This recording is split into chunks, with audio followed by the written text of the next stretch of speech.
معزز سامعین و ناظرین، حضرت میمون بن مہران رحمۃ اللہ تعالی علیہ آپ ایک دن اپنی خانقاہی مجلس باز میں جلوہ افروز تھے، تو خانقاہی درویش جو موجود تھے آپ ان کو واعظ و نصیحت فرما رہے تھے اور پند و نصائح ان پر نشاور کر رہے تھے۔ تو ایسے ماحول میں آپ نے ارشاد فرمایا کہ اے خانقاہی درویشوں، میری یہ بات نوٹ کر لو، کبھی بھی شاہوں کا قرب اختیار نہ کیا کرو، ہمیشہ بزرگوں کا، صوفیاء کا، اولیاء کا، اہل اللہ کی قربت کو اختیار کیا کرو۔ پوچھا گیا جی شاہوں کی قربت میں کیا ہے؟ آپ نے فرمایا صوفیاء اور اہل اللہ کی قربت میں تو اللہ کی رحمت ہے، جیسے کہ ارشاد ہوا ان رحمت اللہ قریب من المحسنین، کہ بے شک اللہ کی رحمت نیکوکاروں کے قریب قریب ہے۔ سبحان اللہ۔ اور فرمایا جو بادشاہان مملکت ہوتے ہیں ان کے قرب میں خیر کا امکان بہت کم ہوتا ہے اور شر کا امکان زیادہ ہوتا ہے۔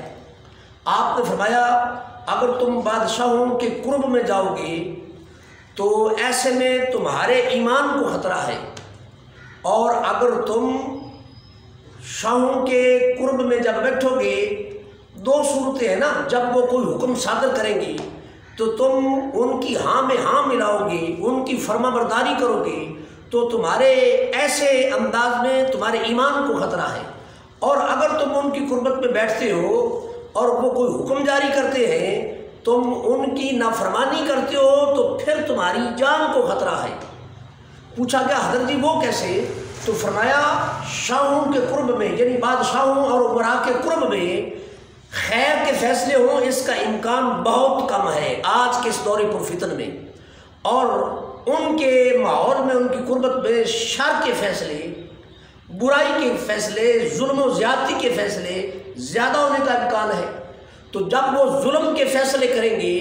تو تم ان کی جب فرما برداری کرو گے، ہاں میں ہاں ملاؤ گے، تو ظاہر ہے تمہارا ایمان خراب ہوگا،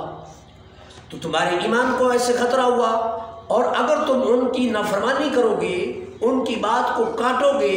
ان کی نافرمانی کرو گے، تو پھر وہ تمہاری جان کے در پہ ہوں گی،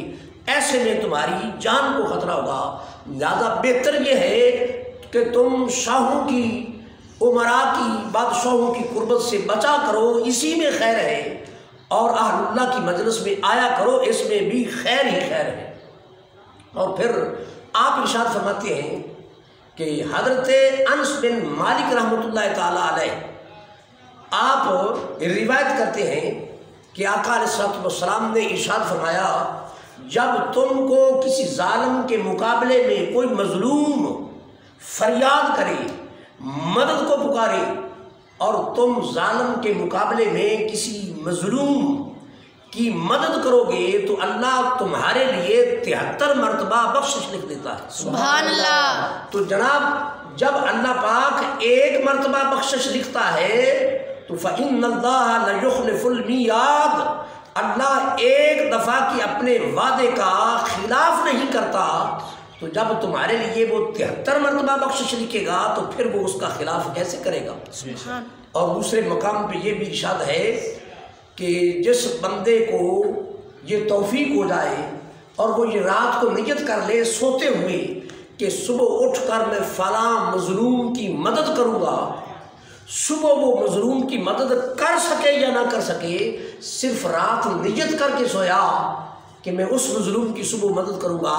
تو اللہ اس کے لیے ایک مقبول حج کا ثواب لکھ دیتا ہے۔ سبحان اللہ۔ صرف نیت کرنے پر، تو جب وہ اس کی مدد کر چکتا ہے تو پھر نہ جانے اللہ پاک اس پر خیر اور کرم کی کتنی برسات فرمائے گا۔ تو دعا اللہ کریم ہم سب کو ظالمین سے بچنے کی توفیق عطا فرمائے اور ہمیشہ مظلوموں کی پشت پہ کھڑا ہونے کی توفیق عطا فرمائے۔ اسی ضمن میں یہ ایک جملہ کہے بغیر اپنی بات ختم نہیں کر سکتا کہ اللہ پورے عالم اسلام کو کشمیر، فلسطین، والوں کی پشت پہ ہم کو کھڑا ہو کر ان کی حمایت اور مدد کرنے کی توفیق